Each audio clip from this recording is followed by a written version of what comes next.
Selamat malam teman-teman. Kita akan belajar tentang ekonomi makro. Malam ini kita akan kenalan dulu sama ekonomi makro ya. Sebelumnya kita harus tahu bahwa ekonomi makro ini eh, pemikiran besar kedua di ilmu ekonomi setelah ilmu ekonomi klasik. Jadi seperti yang kita tahu, ilmu ekonomi klasik itu dimulai sekitar tahun 1700-an. Salah satu pelopornya adalah Adam Smith. Nah, Adam Smith ini pelopor teori ekonomi klasik di mana mengutamakan tentang pasar bebas dengan adanya invisible hand ya teman-teman. Di ekonomi makro ini mulai muncul pemikiran bahwa di suatu sistem ekonomi harus ada intervensi dari pemerintah. Jadi sejarahnya gini teman-teman, di tahun 1930-an di Amerika Serikat itu terjadi satu peristiwa namanya The Great Depression. Depresi besar di Amerika. Nah, depresi itu satu kondisi di mana terjadi resesi secara berkepanjangan. Resesi itu kondisi di mana GDP satu negara itu terus berkurang, tapi penganggurannya bertambah. Itu. Jadi kondisi resesi ini intinya ekonominya lesu gitu. Dan lesunya berkepanjangan. Ini terjadi di tahun 1930-an di Amerika Serikat dan akhirnya menjalar ke negara-negara lainnya juga. Nah, akhirnya di tahun 1936 ada seorang tokoh dari Inggris namanya Keynes, John Maynard Keynes. Dia ini menulis buku. Dia menulis buku judulnya The General Theory of Employment, Interest and Money.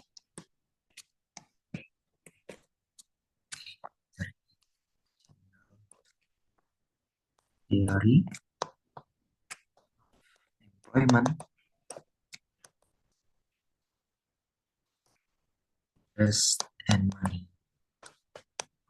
Nah, dari buku inilah muncul salah satu pemikiran ekonomi baru, yakni ekonomi makro. Dia berbeda dengan ekonomi mikro. Perbedaannya yang paling mencolok adalah bahwa ekonomi makro uh, mendukung adanya intervensi pemerintah di pasar. Coba kita lihat dulu ya, teman-teman, perbedaannya ekonomi mikro sama makro. Ini mikro, ini makro. Kita perlu tahu dulu yang mikro untuk bisa mempelajari yang makro. Maka biasanya urutannya kalau belajar ekonomi itu yang mikro dulu gitu ya. Nah, yang mikro teman-teman itu skopnya lebih kecil karena kita cuma mempelajari tentang perilaku individu. Perilaku individu ini bisa konsumen secara individu atau perusahaan sebagai produsen secara individu atau beberapa perusahaan itu masuk ke mikro. Sedangkan kalau di makro kita sudah bicara tentang suatu sistem ya teman-teman. Sistem dan dia lingkupnya luas sekali. Bisa di satu negara gitu. Jadi kita melihat sudut pandang satu negara, nggak cuma individu secara satu konsumen atau satu produsen gitu. Itu kalau di makro. Selanjutnya di mikro ini menekankan pasar bebas teman-teman tanpa intervensi. Kenapa? Seperti yang kita tahu, setiap ada intervensi pemerintah itu akan biasanya menimbulkan deadweight loss di mikro. Contohnya misalkan kalau ada pemberian pajak gitu ya, maka kan supply-nya bisa berkurang. Kalau supply-nya berkurang, dia tidak bisa mencukupi yang ada di pasar, jadi ada deadweight loss gitu. Itu ekonomi mikro, maka di ekonomi mikro mereka nggak mau ada intervensi pemerintah, karena dengan ada intervensi, surplus konsumen dan produsen yang ada di pasar itu akan berkurang. Nah, sedangkan di makro, dia mendukung adanya intervensi. Mendukung intervensi. Kenapa mendukung intervensi? Tokoh-tokoh makro, salah satunya Keynes, berpendapat bahwa ada hal-hal yang eh, pasar itu nggak bisa berjalan dengan sendirinya gitu. Misalkan di peristiwa Great Depression, dengan menganut teori ekonomi klasik atau mikro, ya kita tidak perlu melakukan intervensi apa-apa, nanti pasar akan mengembalikan kondisinya sendiri seperti sedia kala, gitu kan. Nah, tapi ternyata di praktiknya nggak bisa, nggak bisa kita mengandalkan invisible hand saja untuk mengembalikan situasi ekonomi supaya pulih lagi. Kenapa kita nggak bisa nunggu? Ya orang-orang ini butuh makan, misalkan gitu. Kan banyak unemployment, mereka butuh makan, mereka butuh kerja. Kita nggak bisa menunggu pasar melakukan invisible hand-nya, melakukan sistem mengembalikan dirinya sendiri, baru semuanya bisa baik-baik saja. Nggak bisa gitu. Kalau kita nunggu gitu, banyak orang yang akan kelaparan, banyak orang yang mati. Itu salah satu pendapatnya. Maka dengan di makro ini dia mendukung adanya intervensi pemerintah untuk hal-hal tertentu gitu teman-teman. Nanti kita akan pelajari juga intervensi yang seperti apa. Tuh. Terus kalau asalnya mungkin yang pertama ini dari lingkup, yang kedua ini pemerintah. Kalau yang ketiga ini tahunnya ya, ini tahun 1700-an, ini tahun 1930-an gitu. Tahunnya, lalu pelopornya, pelopor salah satu pelopor paling signifikan untuk di makro itu Adam Smith. Adam Smith ini bapak ekonomi klasik ya. Kalau bapak ekonomi makro adalah Keynes. Itu. Lalu penyebabnya untuk ekonomi mikro ini ada banyak ya teman-teman. Seperti yang kita tahu kalau teman-teman belajar sejarah, banyak hal yang terjadi sekitar tahun 1700-an. Ada apa aja? Ada revolusi industri, ada eh, pencerahan di Eropa atau Enlightenment atau Aufklärung. Lalu juga ada revolusi-revolusi seperti revolusi Amerika yang diikuti revolusi Prancis gitu. Jadi revolusi-revolusi di Eropa, revolusi-revolusi Eropa. Kalau penyebab atau pemicu munculnya ekonomi makro adalah depresi besar Amerika Serikat. Ya, teman-teman, kira-kira perbedaan makro dan mikro ini. Oke. Tuh, ini sekilas tentang ekonomi makro. Ekonomi makro ini bicara tentang sistem kan ya teman-teman. Ya seperti yang kita tahu sistem ekonomi ada beberapa. Nah kalau kita udah bicara sistem itu kan berarti menyeluruh ya di suatu tempat yang luas atau satu masyarakat yang luas. Salah satunya adalah di satu negara gitu. Sistem ekonomi yang kita tahu ada ekonomi tradisional, ada ekonomi liberal, ekonomi komando, dan ekonomi campuran. Ekonomi tradisional itu yang seperti apa? Yang masih secara agraris, teman-teman. Yang sektor utamanya itu di bidang agraris. Kalau saat ini sepertinya udah nggak ada negara yang benar-benar ekonomi tradisional ya. Lalu yang kedua ada ekonomi liberal, itu dia uh, sistem pasar ya, market ya. Artinya bebas, cenderung tidak ada intervensi pemerintah gitu.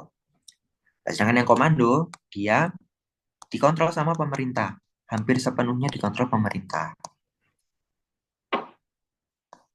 Ya, ekonomi liberal contohnya apa? Biasa negara-negara barat, teman-teman, Amerika Serikat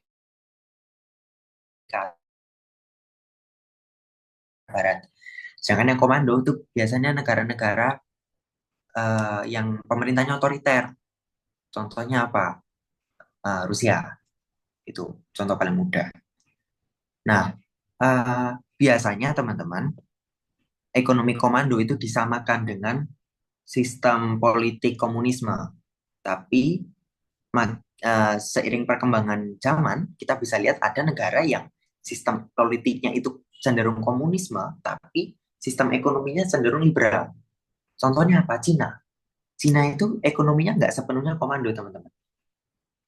Bahkan bisa dibilang cenderung campuran atau liberal gitu. Ya, seperti yang kita tahu, bahkan dia eh, sekarang bersaing dengan Amerika Serikat gitu di ekonominya ya, walaupun sistem politiknya komunisme gitu.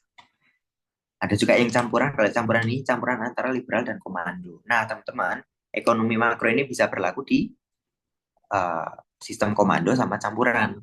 Itu tadi karena di liberal kan nggak ada intervensi pemerintah gitu. Jadi nggak bisa dilakukan teori-teori yang makro, khususnya yang tentang intervensi pemerintah gitu ya. Itu teman-teman, ini tentang pengertian sama konsep dari ekonomi makro. Nah, teman-teman, di ekonomi makro itu kita akan belajar tentang beberapa hal. Ada beberapa variabel atau objektif utama dari pembelajaran ekonomi makro. Objektif atau variabel utama. Ada apa aja? Ada tiga, teman-teman. Yaitu yang pertama ada output atau growth. Jadi output atau pertumbuhan ekonomi. Lalu ada employment. Ada juga price level. Gitu. Ini saling berkaitan, teman-teman. Ini adalah objektif atau variabel utama dari ilmu ekonomi makro gitu ya. Ada tiga ini. Kita akan pelajari satu-satu. Kalau hubungan dari output sama employment itu nanti kita akan pelajari hukum Okun Law. Kalau output dengan price level itu model ADAS, aggregate demand, aggregate supply. Kalau employment dengan price level nanti akan ada kurva Phillips curve. Ya, nanti kita akan pelajari. Sebelumnya kita harus tahu bahwa tiga hal ini adalah yang utama untuk dipelajari di ilmu ekonomi makro. Yang pertama output atau growth. Output, teman-teman, itu biasanya disinonimkan dengan GDP ya. GDP atau Gross Domestic Product itu semua produksi barang di negeri tersebut, di satu negara. Output itu biasanya juga bisa digantikan dengan growth atau pertumbuhan ekonomi. Kenapa? Karena dengan pertumbuhan output, ya itu menandakan pertumbuhan ekonomi. Kalau GDP bertambah dari tahun ke tahun, itu berarti ekonominya bertumbuh di satu negara. Gitu. Jadi yang pertama itu output atau growth. Yang kedua employment, ketenaga kerjaan teman-teman. Ketenaga kerjaan ini juga hal yang krusial di ekonomi makro. Ketenaga kerjaan kita pelajari sebagian saja di ekonomi mikro, yaitu terkait pasar tenaga kerja. Hanya tentang pasar tenaga kerja di mana ada demand untuk labor dan supply untuk labor. Sebatas itu, teman-teman. Tapi kalau di makro, kita pelajarinya luas banget. Jadi mencakup kayak ketenaga kerjaan di satu negara gitu. Terkait tingkat unemployment, tingkat ketergantungan angkatan kerja dan sebagainya itu dipelajari di ekonomi makro. Dan yang ketiga price level, tingkat harga. Tingkat harga ini juga disinonimkan biasanya dengan inflasi, teman-teman. Karena kalau tingkat harga itu semakin naik, inflasi juga akan semakin naik dan sebaliknya. Kalau price level akan turun, inflasinya akan turun bahkan sampai deflasi. Itu, teman-teman. Di ekonomi makro kita juga mengenal yang namanya business cycle.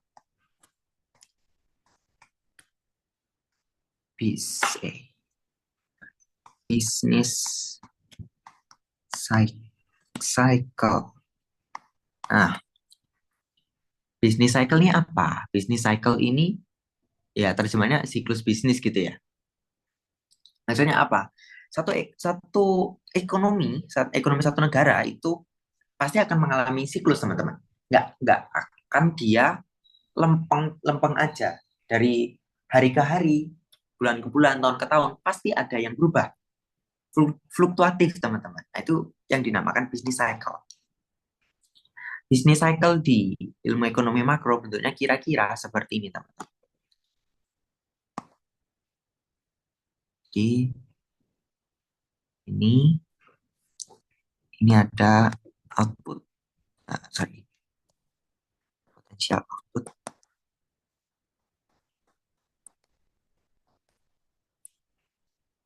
Dan ini ada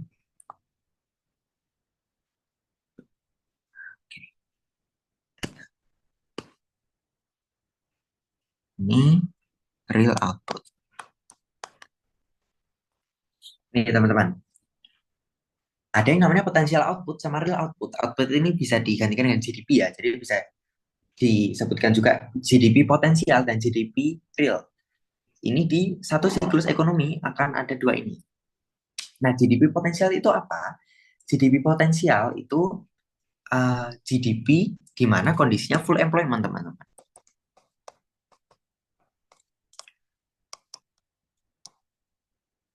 Full employment ini maksudnya apa? Maksudnya semua orang bekerja, gitu. Jadi nggak ada orang yang menganggur di satu negara itu. Itu namanya potential output. Nah, sedangkan real output ya kondisi realnya gimana di employment yang real seperti apa, gitu. Nah, ini kita bisa lihat ada kondisi ketika dia naik, ada kondisi ketika dia turun. Sorry, ini waktu, ini real GDP ya teman. Nah, gitu. Nah, ada waktu ketika dia naik, ada waktu ketika dia turun. Nah, ketika dia naik, ini namanya kondisi ekonominya sedang ekspansi, teman-teman. Kalau gimana ya? Gini deh, kalau naik, ini dia ekspansi. Ekonomi ekspansi, maksudnya apa teman-teman? GDP kan semakin naik ya. GDP semakin naik berarti ekonominya bertumbuh gitu. Kalau naik gini, ekspansi deh. Gitu. Kondisinya ekspansi, ekonominya sedang ekspansi. Nah, titik puncaknya itu kalau ekspansinya besar ya, itu namanya boom, teman-teman. Ekonominya boom. Kondisinya boom. Nah, kondisinya apa? Real GDP-nya naik, bahkan sampai di atas potensial output gitu. Nah, ada juga kondisi ketika dia turun. Ketika dia turun namanya resesi. Resesi atau kontraksi ekonominya. Atau kontraksi. Jadi GDP-nya semakin turun dari waktu ke waktu gitu. Nah, kalau di titik paling rendah, ketika ketika resesi atau kontraksi itu berkepanjangan, namanya depresi, teman-teman. Gitu. Ini tentang bisnis cycle dan istilah-istilahnya gitu ya. Jadi, kenapa dibuat grafik seperti ini? Ya, untuk memudahkan aja, biar gambarannya jelas gitu. Ekspansi itu yang seperti apa, resesi seperti apa gitu. Jadi kalau ekspansi itu tandanya real GDP-nya semakin meningkat, kalau resesi semakin menurun, dan kalau ekspansinya besar bisa disebut boom, kalau resesinya berkepanjangan disebut depresi. Gitu. Ini siklus bisnis. Nah, uh, siklus bisnis ini atau siklus ekonomi ya, itu dia akan pasti terjadi, nggak bisa dipungkiri teman-teman. Tapi apakah itu sepenuhnya buruk? Sebenarnya enggak. Kita butuh nggak ekspansi? Ekspansi itu bagus nggak? Pasti bagus dong. Kenapa? Karena GDP semakin naik. Nah, tapi kalau ekspansi terus-menerus, nggak bagus. Kenapa? Tingkat harga akan semakin naik, teman-teman. Gitu. Sebaliknya, kalau resesi, ya di titik tertentu mungkin dia oke, kalau masih bisa dikontrol. Karena tingkat harga menurun, jadi daya beli bisa meningkat gitu ya. Tapi kalau berkepanjangan ya akan terjadi depresi gitu. Employment semakin turun dan sebagainya. Employment semakin turun. Unemployment naik dan sebagainya. Maka perlu dilakukan cara untuk mengontrol. Nah, mengontrolnya gimana? Kalau di ekonomi mikro kan yang ngontrol siapa? Ya, invisible hand toh. Kalau di ekonomi makro kita punya uh, punya hal lain gitu yang bisa kontrol siklus ini. Apa? Kebijakan pemerintah, teman-teman. Gitu. Jadi eh, di ekonomi makro ada dua jenis kebijakan. Ada dua jenis kebijakan. Yang pertama, kalau berdasarkan jenisnya, dia ada kebijakan ekspansif dan kontraktif. Nah, teman-teman, kebijakan ekspansif itu apa? Kebijakan ekspansif itu kebijakan yang ditujukan agar uh, perekonomian satu negara makin berkembang supaya mendorong ini naiknya siklus tadi. Itu kebijakan ekspansif. Sebaliknya kebijakan kontraktif itu dia menarik biar GDP-nya bisa turun. Ini itu. Itu kalau berdasarkan jenis tujuannya ya teman-teman. Nah, kebijakan itu dia akan sifatnya countercyclis. Kebijakan itu sifatnya countercyclis. Maksudnya apa? Kalau kondisi ekonominya itu sedang ekspansi, teman-teman, eh, kebijakan yang diambil seharusnya kebijakan kontraktif. Kenapa gitu? Kalau ekonominya itu sudah ekspansi, kita ambil kebijakan ekspansif, ya kan dia akan makin ekspansi gitu. Nanti inflasinya makin gak terkontrol. Sebaliknya kalau kalau kita sedang dalam kondisi resesi, kalau kita berikan kebijakan kontraktif ya makin terpuruk ekonomi satu negara gitu. Jadi kebijakan yang dilakukan di ekonomi makro itu biasanya kontrasiklis teman-teman. Kalau ekonominya ekspansif, kebijakannya kontraktif. Kalau ekonominya resesi, kebijakannya ekspansif. Gitu.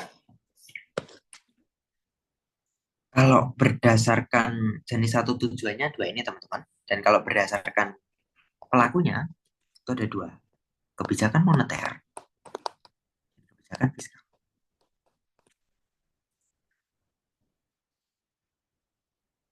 Gitu. Kebijakan moneter ini kebijakan yang dilakukan oleh otoritas moneter. Siapakah otoritas moneter? Bank Sentral. Bank Sentral Indonesia siapa? Bank Indonesia. Sebaliknya, kebijakan fiskal itu dilakukan oleh otoritas fiskal, yaitu pemerintah melalui Kementerian Keuangan.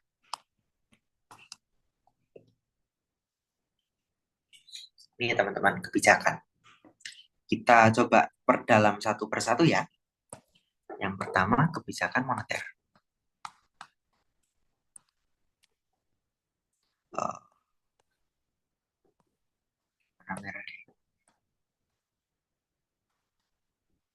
Kebijakan moneter ini yang dilakukan oleh Bank Sentral ya teman-teman. Tujuannya apa sih kebijakan moneter itu? Yang terutama dia kaitannya dengan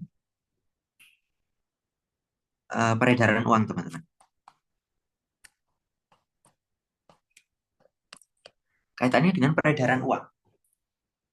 Sesuai namanya ya, kebijakan moneter ya kaitannya sama money gitu. Kebijakan moneter kaitannya sama peredaran uang. Bank sentral itu tugasnya untuk mengontrol uang. Ranahnya hanya di situ. Nah, instrumennya apa aja teman-teman? Ada beberapa instrumen. Ada yang kualitatif dan ada juga yang kuantitatif.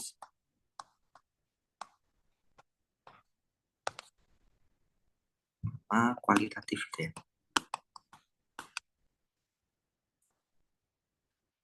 Yang kuantitatif, kebijakan moneter yang kuantitatif, yang pertama ada kebijakan diskonto. Kebijakan diskonto ini apa? Interest rate, teman-teman. Bank sentral itu punya wewenang untuk menentukan interest rate. Interest rate ini apa? Suku bunga acuan. Ini dihapus dulu. suku bunga acuan, teman-teman. Suku bunga acuan. Kalau di Indonesia namanya BI rate. BI rate. Nah, suku bunga acuan ini apa? Suku bunga acuan ini tingkat suku bunga yang ditetapkan oleh Bank Sentral sebagai acuan untuk uh, diberlakukan di negara tersebut gitu. Biasanya diupdate secara berkala sesuai dengan kondisi ekonomi gimana, dan juga biasanya kita ngikutin uh, dari ada faktor ekonomi luar negeri ya, khususnya Amerika Serikat gitu. Kalau kalau Amerika Serikat, bank sentralnya namanya The Fed. Kalau Indonesia kan Bank Indonesia. Kalau di US namanya Fed, Federal Reserve Bank. Nah, The Fed ini dia juga menentukan suku bunga acuan untuk Amerika Serikat sebenarnya, tapi itu kan ya negara Amerika Serikat kan negara adikuasa gitu. Kebijakan ekonomi mereka tentu akan imbasnya ke kita juga. BI rate itu tingkat suku bunga acuan teman-teman, dan itu tingkat suku bunga untuk bank ya. Dan bank itu nanti bank umum akan memberikan layanan kepada masyarakat yang tingkat suku bunganya ya biasanya nggak jauh dari suku bunga acuan gitu. Itu yang kuantitatif yang pertama. Nah, kenapa dia bisa mengatur peredaran uang, teman-teman? Ini, uh, suku bunga, teman-teman. Bunga itu didefinisikan sebagai dua. Bunga itu sebagai apa ya? Ini deh. Bunga itu sebagai cost of borrowing dan juga uh, return to saving, teman-teman.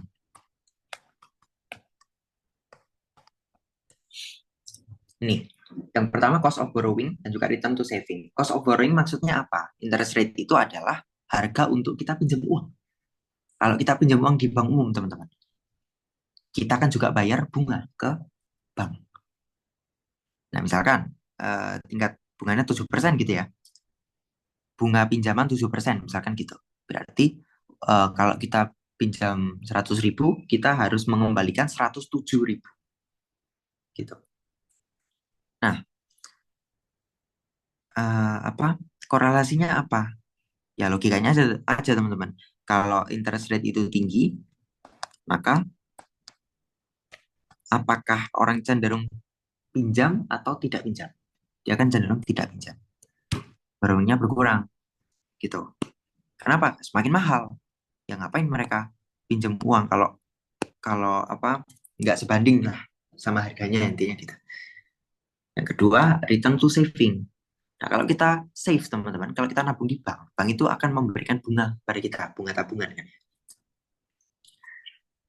Bank memberikan bunga tabungan misalkan 5% gitu ya. Kalau kita nabung 100.000, maka uang kita di tabungan akan jadi 105.000. Nah, dengan begitu, kalau tingkat suku bunganya naik, ya saving akan naik. Gitu. Nah, hubungannya sama peredaran uang. Borrowing sama saving itu kan uh, kaitannya sama uang yang beredar di masyarakat, teman-teman. Kalau masyarakat itu menabung, kan uangnya disimpan di bank. Ya berarti uang yang beredar di masyarakat berkurang. Sebaliknya kalau masyarakat pinjam uang, berarti uang itu keluar dari bank kepada kantong masyarakat. Berarti uang yang beredar di masyarakat bertambah. Itu. Intinya di situ teman-teman. Nah, oh ya, aku lupa menambahkan tadi. Kalau peredaran uang itu bertambah, kalau uh, peredaran uang bertambah, inflasi itu naik teman-teman. Gitu. Maka tujuannya kebijakan moneter adalah mengontrol peredaran uang sehingga inflasi terkontrol. Gitu. Nah, kenapa kalau uang ini beredar bertambah, inflasi bertambah? Kita bisa lihat melalui berbagai sudut pandang ya teman-teman.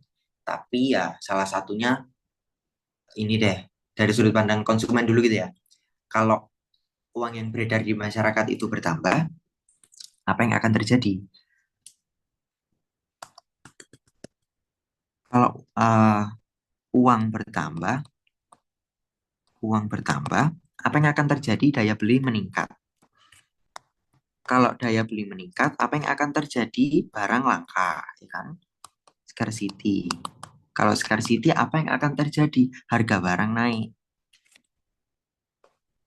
Kalau harga barang naik, apa yang akan terjadi? Inflasi. Logika sederhananya gitu, teman-teman.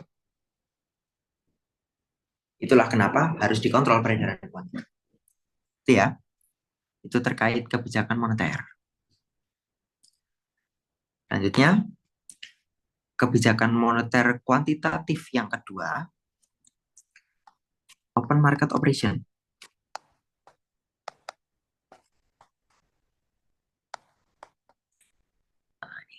Open market operation itu apa teman-teman? Operasi pasar terbuka gitu ya. Operasi pasar terbuka ini kaitannya dengan surat berharga negara. Surat berharga negara gitu. Surat berharga negara ini teman-teman diperjualbelikan. Jual beli. Antara siapa jual belinya? Antara bank sentral dengan masyarakat. Contohnya, kalau sorry, kalau uh, bank sentral menjual SBN, apa yang akan terjadi? Masyarakat akan beli. Jadi uangnya masyarakat pindah ke bank sentral. Dengan begitu uang yang beredar di masyarakat berkurang. Berarti kalau bank sentral menjual SBN itu kebijakan kontraktif. Sebaliknya kalau bank sentral membeli SBN, berarti kan SBN-nya berpindah tangan dari masyarakat ke bank. Uangnya bank kan beli, berarti uangnya keluar dari bank menuju masyarakat. Jadinya uang dipegang masyarakat. Maka peredaran uangnya bertambah, ekonominya ekspansi. Itu open market operation, teman-teman. Sederhana aja. Tuh, itu yang kedua. Kalau yang ketiga ada cadangan kas atau reserve ratio requirement. Ini nama lainnya cadangan kas atau giro wajib minimum.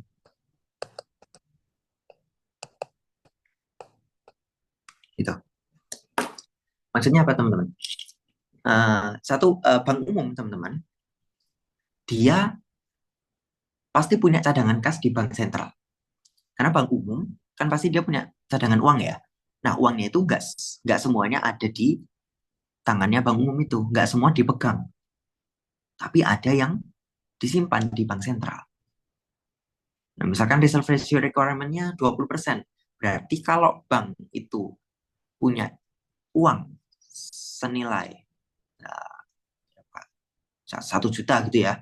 Kalau dia punya 1 juta, maka 200.000 harus disimpan di bank sentral. Gitu teman-teman. Itu cadangan kas. Nah, gimana kaitannya dengan peredaran uang?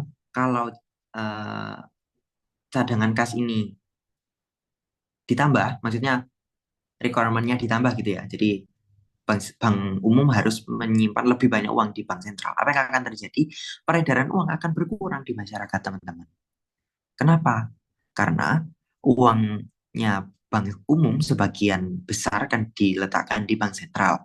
Maka uang yang bisa dipinjamkan ke masyarakat kan berkurang. Maka peredaran uangnya akan berkurang, teman-teman. Itu. Maka kebijakannya kontraktif. Dan sebaliknya juga kalau reserve ratio requirement-nya dikurangi, bisa ekspansi. Gitu. Itu yang kuantitatif, teman-teman. Yang kualitatif ada dua. Yang pertama ada kebijakan kredit.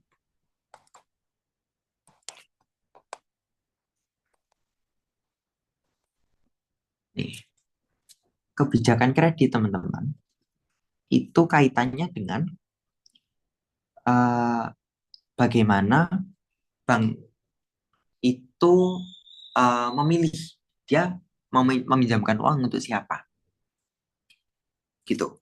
Kebijakan kredit ini ada 6C, teman-teman. Ada character, capacity, capital, condition, berapa ini? 1, 2, 3, 4. Nah, collateral. Lagi apa ya? Nah, character, capacity, condition, collateral, sama constraint. Ya, constraint kalau nggak salah. Ya, ini. Jadi, bank itu dalam meminjamkan uang, dia melihat 6 faktor ini. Jadi, ada yang bilang 5C itu tanpa constraint, bisa, atau 6C ini. Kaitannya dengan peredaran uang, kalau kebijakan kredit ini diperketat, atau namanya kredit selektif gitu ya, maka masyarakat akan lebih sulit untuk pinjam uang, maka peredaran uang akan berkurang. Sebaliknya, kalau kebijakan kredit dilonggarkan, maka masyarakat akan lebih mudah untuk pinjam uang, maka peredaran uangnya akan bertambah gitu. Itu kebijakan kredit, teman-teman. Yang satunya adalah imbauan moral atau moral suasion, masih moral gitu ya. Imbauan moral ini apa? Eh, Kalau bank sentral itu ingin, misalkan ingin ekspansi gitu ya, ingin ekonominya ekspansi, dia ingin ekonominya ekspansi, maka berarti kan masyarakat harus uang yang beredar harus lebih banyak gitu. Maka bank sentral bisa melakukan uh, entah iklan atau pengumuman edaran gitu yang mengimbau masyarakat biar mengajak masyarakat gitu, ayo kita pinjam uang biar peredaran uangnya meningkat, biar ekonominya ekspansi.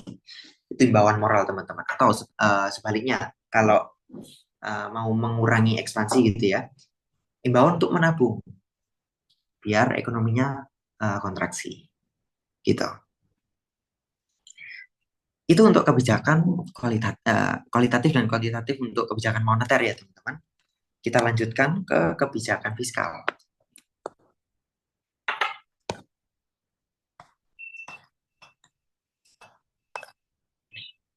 Nah, kebijakan fiskal itu kaitannya dengan anggaran pemerintah, teman-teman.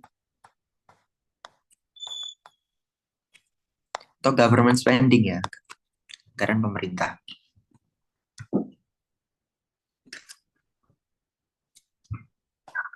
APBN lah. Dia dilakukan oleh Kementerian Keuangan. Kenapa? Karena yang menyusun APBN kan Kementerian Keuangan gitu ya. Lalu diajukan ke DPR, nanti disetujui sama Presiden. Nah, tetap tujuannya untuk mengontrol inflasi. Caranya gimana? Dengan mengontrol pendapatan dan pengeluaran pemerintah gitu. Pendapatan dan pengeluaran pemerintah. Pendapatan, pengeluaran. Biasanya di sini aja sih, teman-teman. Pendapatan pemerintah paling besar apa? Teks. Pajak gitu ya. Mudahnya pajak gitu. Kalau pengeluaran ya pengeluaran pembangunan biasanya. Itu kalau kalau dirasa inflasi terlalu tinggi misalkan, apa yang bisa dilakukan pemerintah? Pajaknya dinaikkan. Sorry. Iya, pajaknya pajak ini income tax dinaikkan gitu, biar spending masyarakat atau uang yang beredar di masyarakat bisa menurun gitu.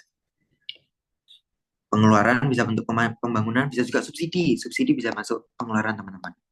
Subsidi yang diberikan pemerintah itu kan akan uh, menambah uang yang beredar di masyarakat gitu. Contohnya bantuan langsung tunai atau BLT, nah itu kan juga masuk subsidi ya, pengeluaran gitu, yang menambah peredaran uang di masyarakat. Itu kira-kira teman-teman untuk kebijakan fiskal lebih sederhana. Lebih bisa dinalar aja sih kalau kebijakan fiskal. Nah, ini tadi kebijakan moneter dan kebijakan fiskal ya, teman-teman. Oke, kita kembali dulu ke sini. Cara minum dulu ya.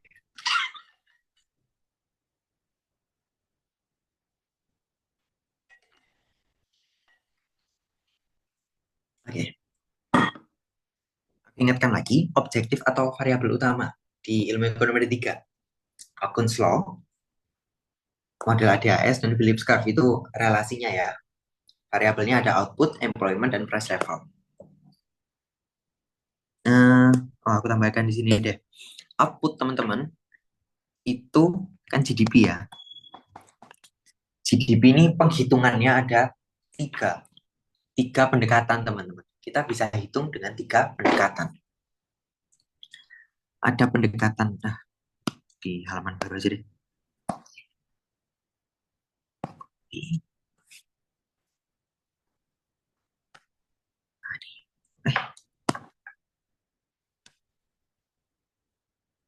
Oke, GDP. Penghitungan GDP teman-teman ada tiga pendekatan. Ada pendekatan production, ada income, dan expenditure.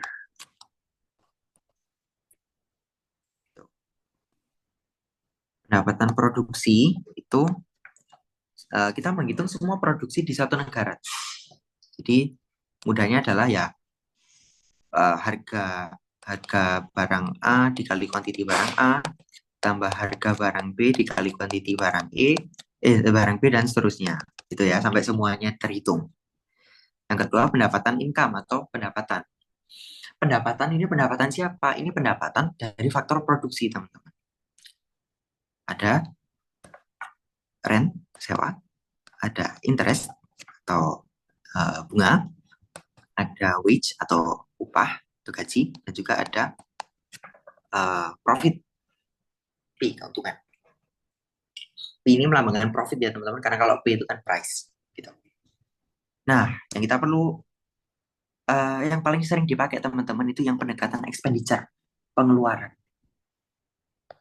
Y, ini melambangkan GDP ya, sama dengan AE. AE ini aggregate expenditure. Nah, ini teman-teman, kalau di ekonomi mikro kita belajar supply, demand gitu ya. Kalau di ekonomi makro kita mempelajari tentang A ini, aggregate. Aggregate ini bisa dikatakan keseluruhan gitu ya. Jadi expenditure keseluruhan. Rumusnya apa? Consumption ditambah investment ditambah government spending ditambah net export. Ini kalau kalau ekonomi terbuka ada net net export ya. Kalau enggak cuma sampai sini. Dan kalau enggak ada pemerintah cuma sampai sini. Gitu. Jadi kita perlu paham ini. Oke.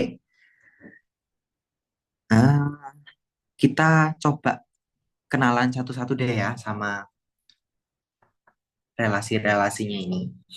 Yang pertama, Okun's Law.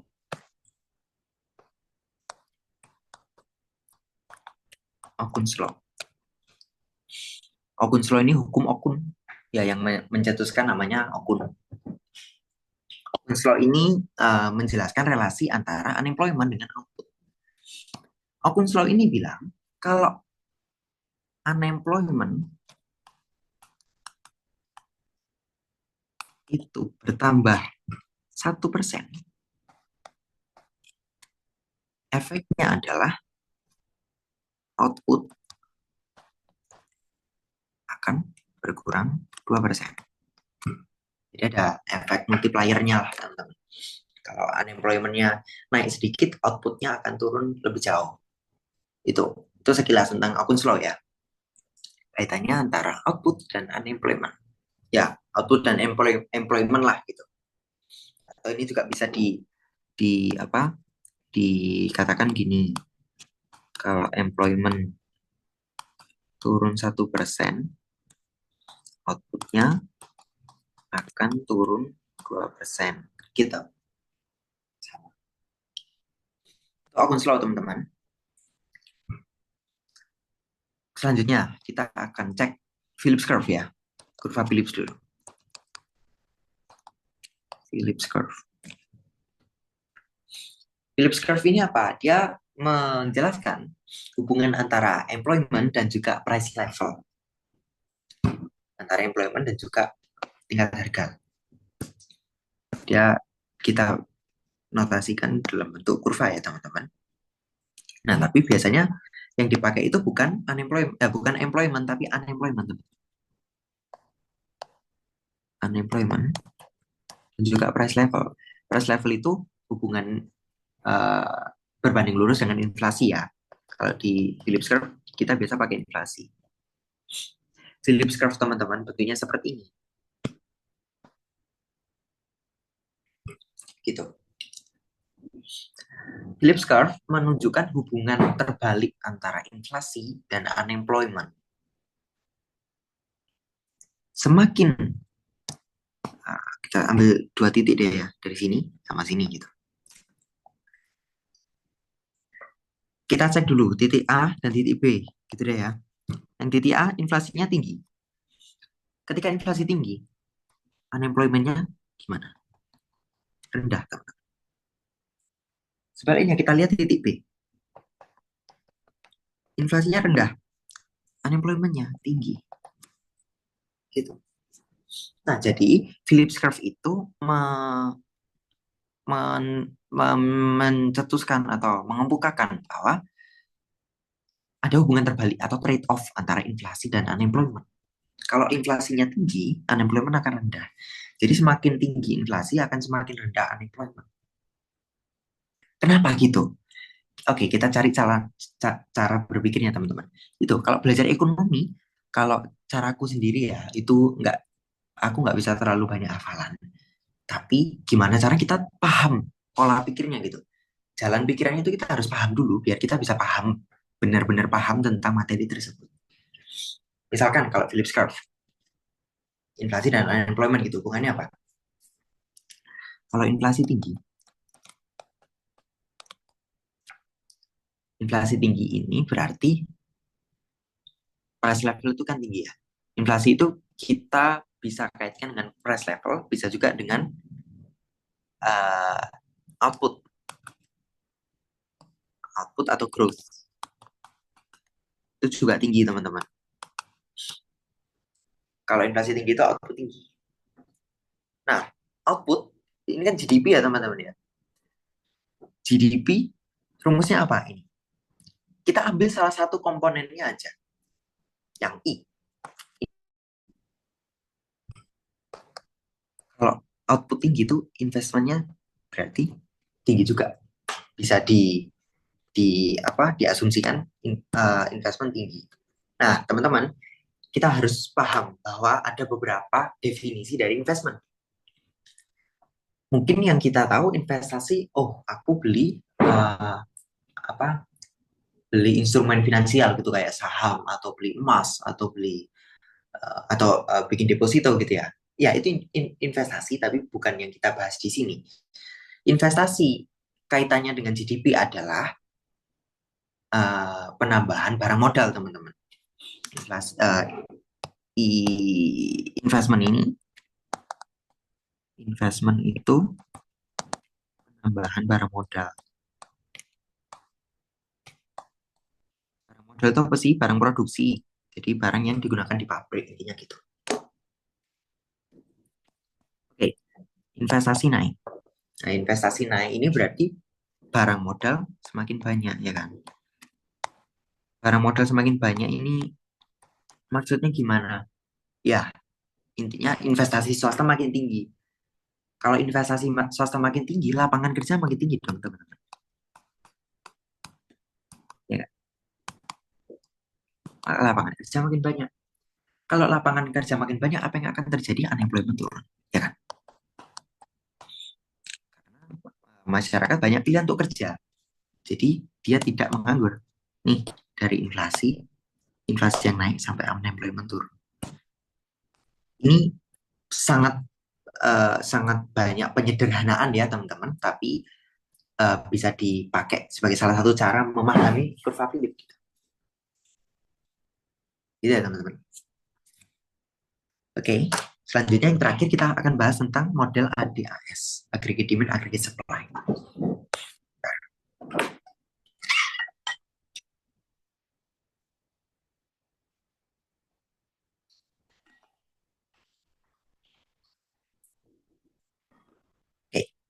Warna apa? Model ADAS.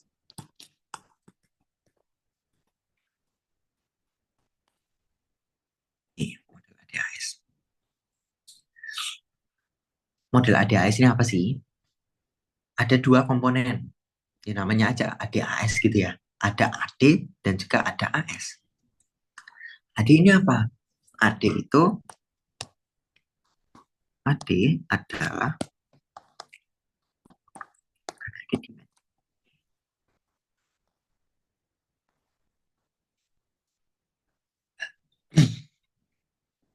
jadi ya teman-teman, karena kita sudah masuk di ranah makro, kita bicara tentang aggregate. Kita bicara agregat. Jadi jangan kita bikin kurva ADAS gitu, nulisnya D sama S, demand supply. Jelas salah, nggak boleh. Karena kita nggak bahas tentang demand supply individu, kita bahas tentang demand supply aggregate. Gitu. Aggregate ini apa sih? Aggregate ini, uh, kalau definisinya itu ya, total atau agregat dari quantity output yang mau dibeli di harga titik tingkat-tingkat harga tertentu, intinya gitu. Mudahnya AD itu sama dengan AE, teman-teman. Ini apa? Ingat nggak? Ini AE itu sama dengan AD itu sama dengan AE, aggregate expenditure, JIGNX. Gitu. Itu aggregate demand. Nah, aggregate demand ini dipengaruhi oleh apa? Banyak. Dipengaruhi bisa oleh wealth, kekayaan. Kenapa? Kalau orang makin kaya, dia kan bisa spend banyak, ya kan? Maka konsumsinya bisa naik. Ya, gampangnya gitu. Wealth bisa juga dari interest rate. Ini apa? Kalau interest rate yang kita pelajari di kebijakan moneter tadi, yang ini teman-teman. Ya kan? Borrowing, saving, itu kan kaitannya sama consumption ya. Dan sama investment. Gitu.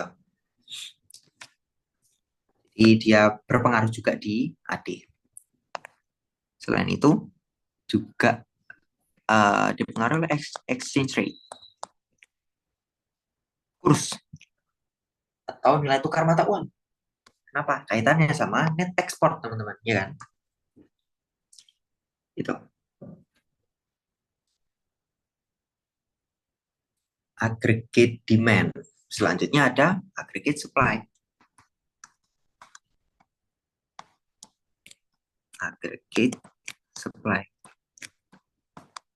Jadi ya, aggregate supply ini ya supply barang keseluruhan satu negara di tingkat harga tertentu gitu ya teman-teman.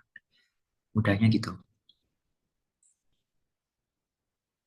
Nah, coba kita gambarkan aja deh kurvanya di AS seperti ini.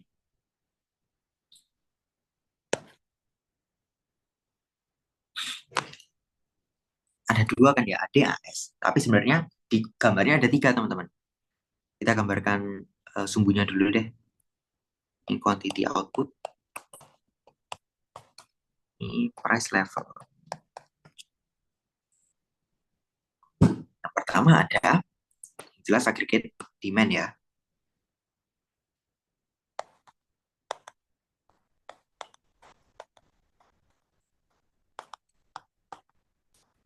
Nah, ini.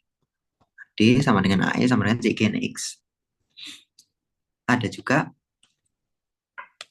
aggregate supply. Nah, tapi aggregate supply ini ada dua, teman-teman. Ada short run aggregate supply dan juga ada long run.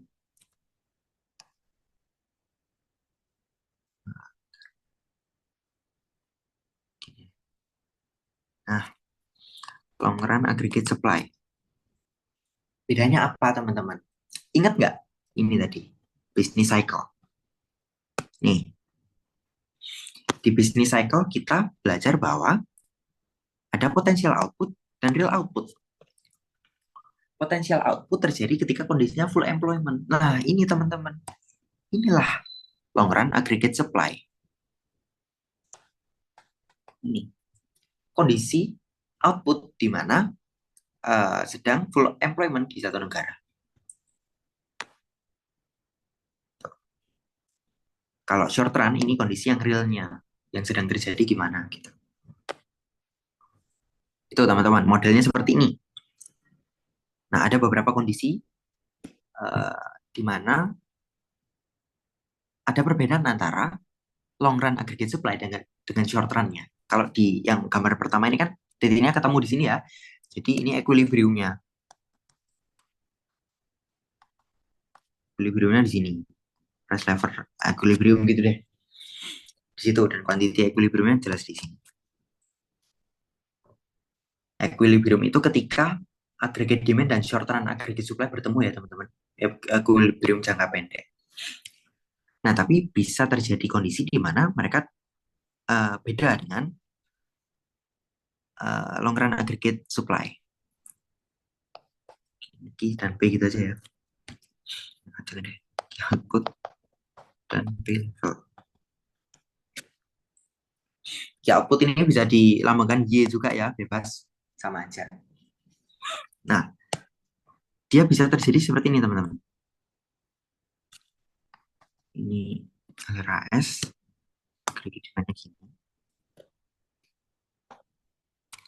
Aggregate supply-nya seperti ini.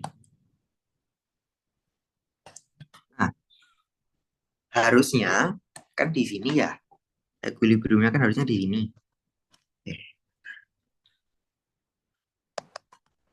Kan harusnya di situ. Tapi ternyata nggak ketemu di situ. Yang short run-nya ketemu di sini. Tingkat harganya lebih rendah dari yang long run dan outputnya lebih tinggi. Nah, kondisi ini namanya apa teman-teman? Nah, ini kan yang realnya. Ini yang potensial. Dan ada jarak teman-teman. Di sini ada jaraknya.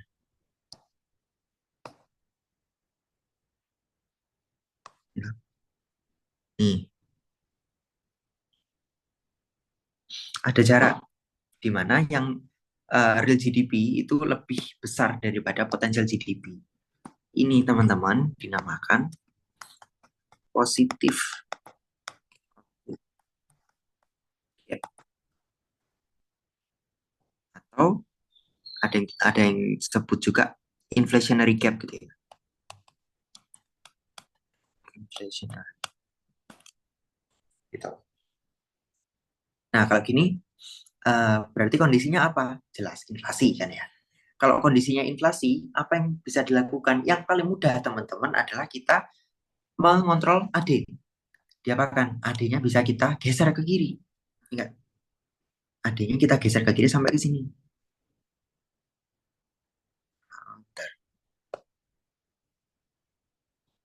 Ini kita geser.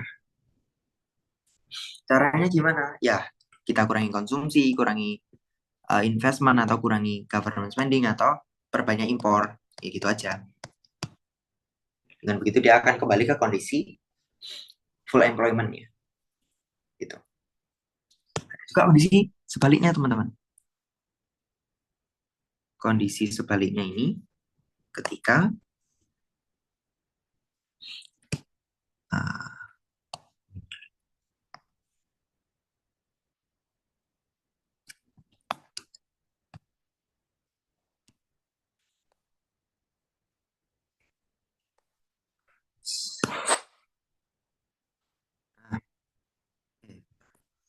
oke. Kondisinya gini teman-teman. Kan seharusnya equilibriumnya di sini. Di sini ya. Dia nggak ketemu. Kalau ketemu dia di sini.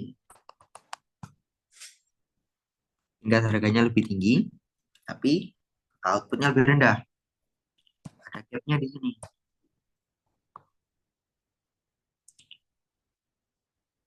Yang real lebih kecil dari yang potensial. Gapnya negatif teman-teman. Maka dinamakan deflationary. atau negative output gap. Tuh. Solusinya gimana? Adik kita naikkan di sini, kan? Kita naikkan aja di sini. Cara gimana? Nambah government spending bisa, atau menambah ekspor bisa, atau mengurangi suku bunga biar consumption sama investment naik juga bisa, gitu. Nah, ini teman-teman, dari tadi itu kita otak-atik adanya aja. Kenapa gitu? Nah, teman-teman, dalam ekonomi makro ya, itu ada beberapa jenis kebijakan gitu ya. Namanya yang tadi deh, di sini nggak apa-apa. Jadi ada demand, demand demand side economics dan juga supply side economics. Demand side economics teman-teman kita, yaitu tadi kita otak-atik bagian adanya aja. Tapi supply side economics kita otak-atik AS. Tapi nggak bisa serta-merta dengan cepat teman-teman. Kenapa? Karena AS itu hubungannya dengan employment, hubungannya dengan faktor produksi. Salah satunya tenaga kerja yang paling mudah dilihat ya. Bisa tenaga kerja, bisa uh, teknologi. Intinya yang kaitannya dengan produksi, bukan dengan konsumsi. Kalau yang AD kan, ya ini consumption, investment ini kan kaitannya dengan konsumsi ya, gitu. Kalau supply side itu kaitannya dengan apa? Produksi, gitu. Nah, kalau kita kondisinya inflasi atau deflasi, apakah kita bisa menggeser AS? Bisa teman-teman, tapi uh, lebih terbatas ya. AS itu kaitannya dengan produksi. Nah, kalau kita mau misalkan di sini ya, di kondisi ini, kalau kita mau mengembalikan ke titik awal kan kita harus mengurangi produksi. Kalau di yang inflasi ini ya, di yang kiri. Kalau kita mau mengurangi AS, caranya gimana? Nah, kita bisa main di beberapa hal, teman-teman. Kita bisa main di subsidi. Subsidi, kita bisa main di tax. Yang paling mudah ini. Di subsidi misalkan apa? Kita kurangin subsidi produksi. Kalau kita kurangi subsidi produksi, maka produsen akan mengurangi produksinya. Dengan gitu, AS akan geser ke kiri. Sebaliknya, kita naikkan pajak korporasi. Misalkan kalau di Indonesia pajak korporasi itu 22%, teman-teman. Dinaikkan jadi 40% gitu. Wah, apa yang akan terjadi ya? Biaya produksi kan makin naik. Maka AS akan berkurang, supply-nya berkurang, maka AS geser ke kiri. Itu teman-teman. Itu untuk supply side economics. Ada demand side, ada supply side. Bicara tentang inflasi teman-teman, kita ada beberapa istilah ya. Ada inflasi, ada deflasi, ada disinflasi.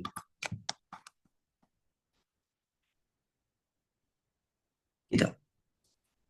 Jadi kalau inflasi, misalkan gini deh, ini time gitu ya, ini persentasenya. Katakanlah dia kayak gini bentuknya. Ini di fase ini teman-teman, dia inflasi. Inflasi itu tingkat harga semakin naik. Oh, ini jangan persentase deh, tingkat harga aja. Tingkat harga naik terus-menerus dalam jangka panjang, itu inflasi. Kalau di sini teman-teman, di sini, ini dia deflasi. Deflasi ini adalah ketika inflasinya minus. Minus maksudnya apa? Dibandingkan tahun sebelumnya, dia minus. Misalkan sekarang inflasi 5%, tahun depan minus 2%, gila itu deflasi. Itu. Jadi tingkat harga itu turun. Nah, tapi kita bisa lihat di sini ada kondisi di mana tingkat harga itu naik tapi melandai. Naiknya nggak setinggi tahun sebelumnya. Misalkan tahun ini inflasi 5%, tahun depan 3%. Apakah bisa dikatakan deflasi? Enggak. Kenapa? Karena tingkat harga itu tetap naik, teman-teman. Tapi naiknya lebih pelan, lebih melambat. Itu namanya disinflasi. Jadi jangan tertukar antara disinflasi dengan deflasi ya, teman. Mirip tapi berbeda. Inflasi, deflasi, disinflasi. Nah, ada lagi istilah yang berbeda, teman-teman. Namanya stagflasi. Stagflation.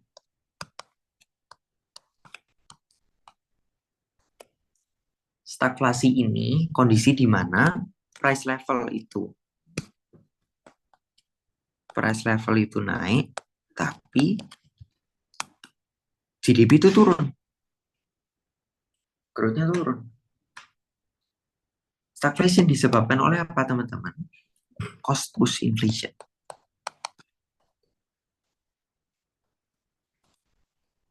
Ini aku tambah juga deh. Ini nanti dulu. Kita balik ke inflasi. Inflation itu ada beberapa jenis. Setidaknya ada demand pull, demand pull inflation, dan juga cost push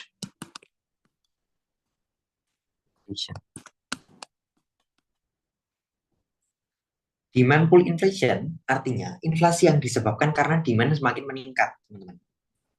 Kalau di ADAS, dia digambarkan dengan AD semakin ke kanan, AD-nya nambah gitu. Ini inflasi yang baik karena diikuti dengan peningkatan demand gitu. Kalau cost push inflation itu inflasi yang disebabkan karena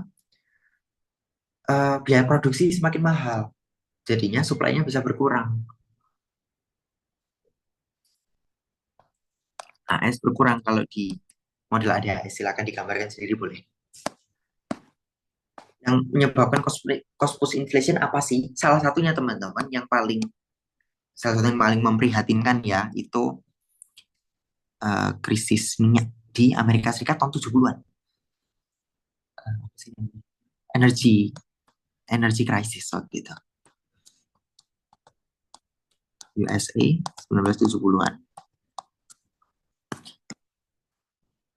Jadi belajar ekonomi ini kita juga belajar sejarah ya, teman-teman. Ini tuh waktu itu dihadapi oleh Presiden Jimmy Carter yang barusan meninggal. Ya cukup tahu aja. Jadi kalau harga waktu itu minyak langka, karena minyak langka harganya meningkat lah, kan semua kegiatan produksi itu kan menggunakan minyak gitu, jadinya harga produksi, biaya produksi semakin naik, harga jual semakin tinggi, yang tidak diikuti dengan demandnya semakin naik, jadi terjadi stagflation ini, tingkat harga semakin bertambah tapi GDP semakin berkurang gitu ya. Stagflation ini yang apa, inflasi yang buruk intinya gitu. Jadi dia inflasi tapi tidak disertai dengan peningkatan GDP gitu. Nah, ini yang diwaspadai ya, karena efeknya menjalar kemana-mana itu uh, repot. Itu, teman-teman, mungkin sampai sini dulu tentang pengenalan untuk ilmu ekonomi makro. Selamat belajar, selamat mempersiapkan diri untuk OSK. Good luck, dan terima kasih. Sampai jumpa lagi.